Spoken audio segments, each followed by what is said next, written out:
आपके साथ भी बिल्कुल मेरी जैसी ही घटना घटी है। क्या?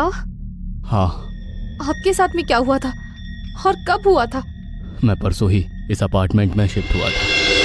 कल रात 2 बजे मैं क्लब से सोसाइटी लौटा था। मैंने पी हुई थी, इसलिए थोड़ा सा नशे में था। सोसाइटी में आते ही वॉचमैन ने मुझे कहा, साहब, अगर आपको अपार्टमेंट में कोई लिफ्ट दिखाई दे तो उसमें चढ़िएगा मत। लेकिन हमारे अपार्टमेंट में तो लिफ्ट ही नहीं है, तो लिफ्ट क्यों दिखेगी? मैंने कहा, क्योंकि इस 5 मंजिला अपार्टमेंट में लिफ्ट ना होने के कारण ही मुझे इतने कम रेंट पर फ्लैट मिला था, और लिफ्ट नहीं है ऐसा फ्लैट ओनर ने मुझे साफ साफ बताया भी था। मैं बस इतना बता रहा हूँ कि अगर दिखाई दे तो उसमें चढ़िएगा मत। इससे आगे मैं कुछ नहीं बता सकता। ठीक है फिर, जय राम जी की। ऐसा कहकर मैं अपार्टमेंट में आ गया, लेकिन जब मैं स्टेयरकेस के पास गया तो मुझे उसके पास में ही लिफ्ट दिखाई दी। मैं उसे वहां देखकर बहुत चौंक गया, क्योंकि मुझे 2 दिनों से वहां पर कोई भी लिफ्ट दिखाई नहीं दी थी।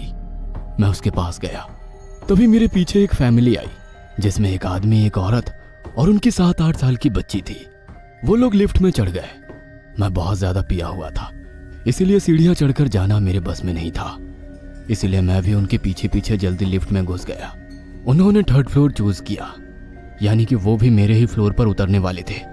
मैंने उन दोनों पति पत्नी की तरफ देखा तो एक दूसरे से मुंह फेर कर खड़े थे। शायद उनका पहले से ही झगड़ा हो गया था। लेकिन जब लिफ्ट 2nd फ्लोर पर आई तभी लिफ्ट अचानक से बंद पड़ गई। उस आदमी ने लिफ्ट का दरवाजा खोलने की कोशिश की, लेकिन वो खुल ही नहीं रहा था। देखा, मैं तो पहले से ही कह रही थी कि लिफ्ट से नहीं चलते हैं, लेकिन तुम मेरी सुनते ही कहाँ हो।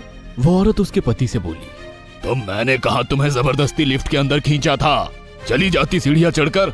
वो आदमी जरा ऊंची आवाज में बोला, और फिर उन दोनों के बीच में झगड़ा शुरू हो गया। उन दोनों की बच्ची दूर खड़ी होकर चुपचाप दोनों का झगड़ा देख रही थी। शायद उसके लिए उन्हें झगड़ते देखना कोई नई बात नहीं थी, लेकिन तभी उस आदमी ने उसकी बीवी को चांटा मारा। यह देख वो औरत भी गुस्सा हो गई और उसने पलटकर उसके पति को भी जोर से तमाचा दे दिया। वो आदमी बहुत ज्यादा गुस्सा हो गया और उसने अपने जेब से चाकू निकाला, मानो जैसे उसने वो चाकू सिर्फ उसी पल के लिए अपनी जेब में रखा था। उसने गुस्से में आकर वो चाकू अपनी बीवी के पेट में घोंप दिया। वो औरत जोर से चिल्लाई और जमीन पर गिर गई। अपनी माँ को इस हालत में देख वो बच्ची भी चीख उठी और उसके पास जाकर रोने लगी। तभी उसके बाप ने उसे भी चाकू से घोंपकर उसकी हत्या कर दी। यह देख मैं बहुत डर गया था। मैं लिफ्ट के कोने में खड़ा होकर सहमी हुई नजरों से उसे देख रहा था। तभी उस आदमी ने मेरी तरफ देखा। प्लीज मुझे छोड़ दो। मैं उसके सामने हाथ जोड़कर गिड़गिड़ाया, लेकिन तभी उस आदमी ने मेरे पेट में चाकू घोंप दिया। मैं तड़पते हुए नीचे गिर गया और मेरी आंखें बंद हो गई। लेकिन जब मेरी आंख खुली तो मैं मेरे बिस्तर पे था। मैंने पेट को देखा तो वो बिल्कुल ठीक ठाक था। मैंने ये बात वॉचमैन को बताई, तब उसने मुझे इस अपार्टमेंट के लिफ्ट में हुई हत्याओं के बारे में बताया। 3rd फ्लोर पर रहने वाले एक आदमी ने लिफ्ट में ही खुद के ही बीवी और बच्ची को चाकू घोंपकर मार डाला था। तब से उस औरत और बच्ची की आत्माएं लिफ्ट में दिखाई देती थी। यहाँ तक कि कुछ महीनों पहले ही एक बूढ़े आदमी की लाश उस लिफ्ट में पाई गई थी। उसकी मौत बहुत ही रहस्यमय तरीके से हुई थी। सब कह रहे थे कि उन्हीं तो आत्माओं ने उसकी हत्या की थी। और फिर वो लिफ्ट वहाँ से हटाई गई और वहाँ पर दीवार खड़ी कर दी गई। यह सुनकर मैं बहुत ज़्यादा डर गया था। उसके बाद मैं बीमार पड़ गया। मैं फ्लैट खाली भी नहीं कर सकता था, क्योंकि मैंने 1 साल का एग्रीमेंट किया हुआ था। इसीलिए अभी तक यहीं इसी फ्लैट में रुका हूँ। कभी कभी उस छोटी बच्ची की आत्मा मुझे इस फ्लैट में दिखाई देती है। शाम मिस मनीषा से कहते हुए रुक गया। यह सुनकर मिस मनीषा के होश उड़ गए थे। डर के मारे उनका गला सूख गया। क्या मुझे 1 गिलास पानी मिल सकता है? हाँ हाँ, क्यों नहीं। ऐसा कहकर वो किचन में चला गया। तभी उसे लिविंग रूम से मिस मनीषा की चीख सुनाई दी। वो भागते हुए लिविंग रूम की तरफ भागा। वैसे मिस मनीषा भागती हुई उसके गले पड़ गई। भूत, भूत। वो चिल्लाने लगी। कौन सा भूत? वो छोटी बच्ची का भूत सोफे के पीछे है। मिस मनीषा ने कहा। यह देख कुछ देर शांत रहने के बाद शाम जोर जोर से हंसने लगा और बोला, अरे यार, मैं तो बस आपकी टांग खींच रहा था। वहां पर किसी छोटी बच्ची की आत्मा नहीं है, और ना यहाँ इस अपार्टमेंट में कोई लिफ्ट है, और ना ही उसमें किसी औरत या बच्ची का खून हो गया था। मैं तो बस आपके साथ मजाक कर रहा था। नहीं नहीं, सच में यहाँ पर छोटी बच्ची की आत्मा है। आप मुझ पर विश्वास कीजिए। और वो लिफ्ट वाली बात बिल्कुल सच है। मैंने उन 2 आत्माओं को उसी लिफ्ट में देखा था। मिस मनीषा घबराते हुए बोली। श्याम ने उन्हें बहुत समझाने की कोशिश की कि उस बिल्डिंग में कोई लिफ्ट नहीं है, लेकिन मिस मनीषा बार बार कह रही थी कि उन्होंने लिफ्ट देखी है और उसी में बैठकर वो वहां पर आई थी। अच्छा ठीक है, अगर आप सच में लिफ्ट में बैठकर आई हैं तो वो लिफ्ट अभी भी वहीं होगी ना? हाँ।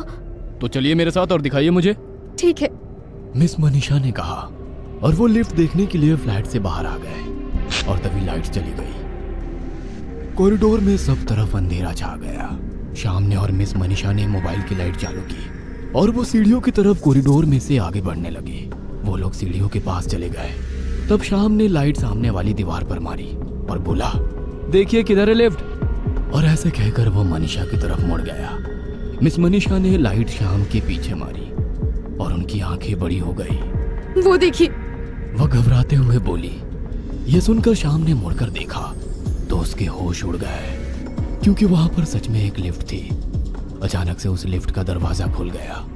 श्याम को कुछ समझ नहीं आ रहा था कि उस दीवार की जगह वो लिफ्ट कैसे आ गई।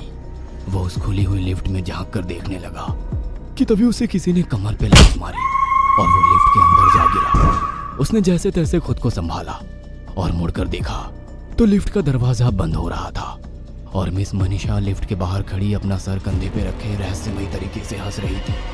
श्याम उठकर लिफ्ट का दरवाजा रोक पाता, इससे पहले ही वो बंद हो गया। उसने लिफ्ट के बटन्स दबाने की कोशिश की, लेकिन वो चल ही नहीं रहे थे।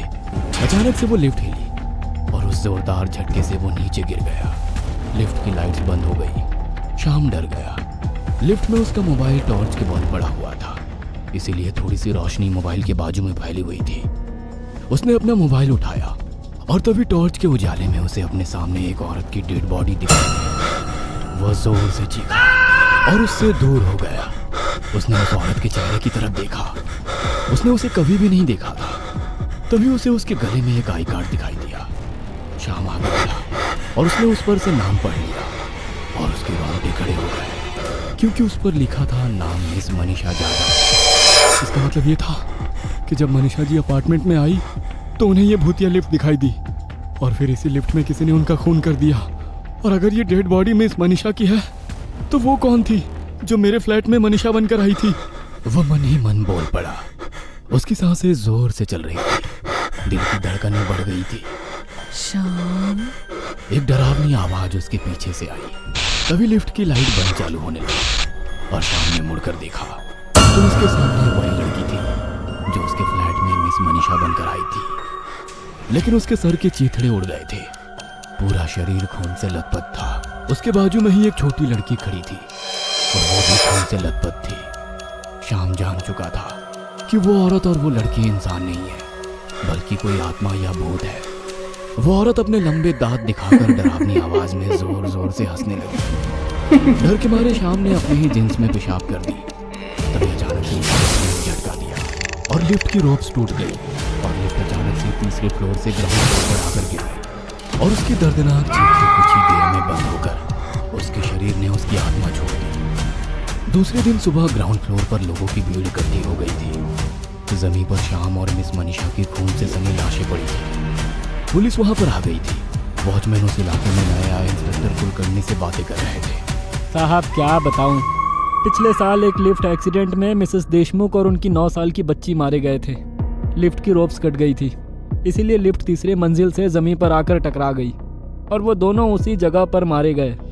उनके मरने के बाद उनकी आत्माएं हमेशा लिफ्ट में दिखाई देती थी। कई लोगों ने कहा कि मिसेस देशमुख की आत्मा ने उन्हें मारने की कोशिश की है और वो लिफ्ट हॉन्टेड हो गई है। इसके बाद अपार्टमेंट के लोगों ने लिफ्ट हटाने की मांग की और वो लिफ्ट हटा दी गई और उस जगह पर दीवार खड़ी कर दी गई। लेकिन फिर भी रात को कभी कभार लोगों को वो लिफ्ट आज भी दिखाई देती है। इन दोनों की जान उन्हीं आत्माओं ने ली है साहब। दारू पिए क्या? कुछ भी बके जा रहा है। ऐसा कहकर इंस्पेक्टर कुलकर्णी डेड बॉडी के पास चले गए।